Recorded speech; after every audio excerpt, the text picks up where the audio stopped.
new customer acquisition, which is what people hire us for. They don't hire us to sell to the same people that have bought before. Like that's easy. That's called retargeting. That's called performance max. Anybody can do that. Media buyers need to think differently, but also the clients need to start thinking differently, because the way the digital marketing works now, as opposed to the way it worked 5 or 6 years ago, is very, very different. And you need to keep these marketing performance indicators first and foremost if you want to achieve your goal and scale and grow in the right way.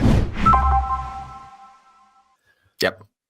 Exactly. And the dangers of hyper focusing on a single MPI can sometimes miss the forest for the trees.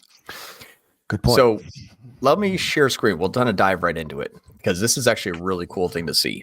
What you're seeing on the screen is the year to date. So the first 16 days of the year compared to the previous 16 days of the time period before that. So it's exactly 16 days compared to the direct 16 days ago.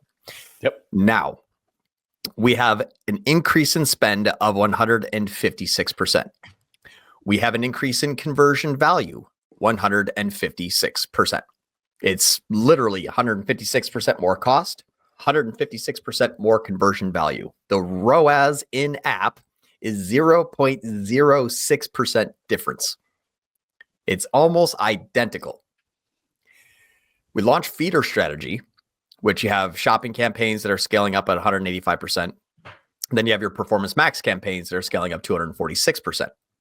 So we have $20,000 in shopping and ad spend and $11,000 in performance max. Performance max is supposed to be the remarketing engine in feeder strategy. However, in app, things look good. Yes, you have scaled on 156%. Yes, you have scaled up your conversion value 156%.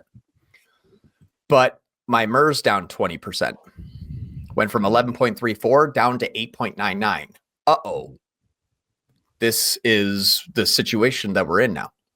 Right. Is we've looked at one MPI and said that is down 20% in the last 14 days. It's also down year over year a bit too. Okay. Uh-oh. Now, right. When we red zoom flag out, exactly. Red flag. MER is down. Right. Okay. Exactly. Now, when you look at the other metrics, yes, MER is down here. It is. So that media efficiency ratio, if we took this snapshot, was getting better and better and better, and then it fell off. Right. So right now we're looking inside Wicked Reports. We're looking inside the interface. These guys have Data Suite.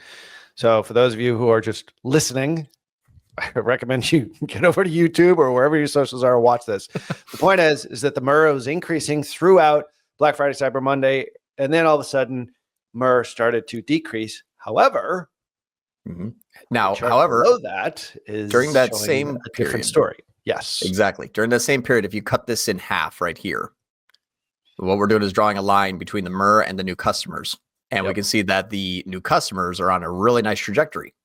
So when you see new customers increasing, but MER decreasing, this is the loss of existing customers. The existing customers are not coming in as frequently post Black Friday, Cyber Monday as they were before. Makes sense. However, new customers are still increasing. So when we look at all of the MPIs in a snapshot, we have, and here's what also can get really confusing if you hyper focus on MPIs, on a single MPI or a small group of them. We have 12% more spend, but only 4.8% more customers. Well, I only went from 837 to 877. Not new customers, customers, new and returning. That's all CAC. Well, that's all customers. Really. Exactly. But the NCAC is reduced from $47 down to $31. So we actually have 12% more spend and 33% less cost of acquired first-time customer. The drop in MER are things that are like the 92% reduction in returning revenue. Okay, that's fine. When we're looking at the difference of attribution, click date and conversion date, or first click and conversion date, what's really crazy about this is you can see there's $30,000 in returning revenue that used to come into these campaigns, $30,000.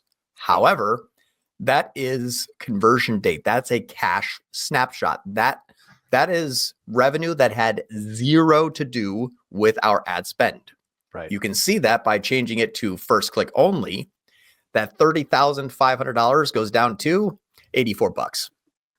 So we just took $30,000 of attributed revenue, not contributed revenue, but attributed revenue out. Because we're focusing on only new. Right. So as we make the switch from just attribute everything that happens to now focus that ad spend on only acquiring new, where 10 grand there and 4 grand there versus the $289, this becomes a moot point. We do not point our campaigns at branded existing customers to fluff ourselves up. Right. That is what was happening before, which is why they had 75 and 52 and 62 new customers per day, not the 350, 360 and 250 per day. When you have a free customer, your MRR is infinite. You spend a penny and you get $1 billion in returning revenue. Right. That's a really high MRR. Right. But if you spend all of your ad spend to acquire new, obviously a NCAC of greater than 0 will always be more expensive than a free existing customer. Of course. It's just math. It's additive. I mean, you're adding cost because you're acquiring a customer. Right. So you're not getting customers for free here, or new customers. Exactly. Yep. So feeder strategy in app, it's like, okay, this has zero to do with new customers, but there's 156% increase in ad spend and 156% increase in conversion value. So my ROAS didn't get better. Right. It's not supposed to. What is actually really interesting is that we switched from existing customers and new customers to only new customers, and the ROAS stayed the same. That is a big deal now. ROAS staying the same on new and returning versus ROAS staying the same on only new. Okay, now we're getting somewhere. That's good. That's very good. Right. I mean, that's like you're adding new customers and your ROAS is staying stable. Right. Like you can't, I can't think of an example. I'm trying to think, like we've been doing this for a long time. You've been doing this for a long time. Like when you add a new customer, you typically don't necessarily increase your ROAS. Unless it was like way back in the days, like maybe it's your first campaign ever and you're just lucky out of the gate and you've got one channel and that's it. It doesn't really work that way now.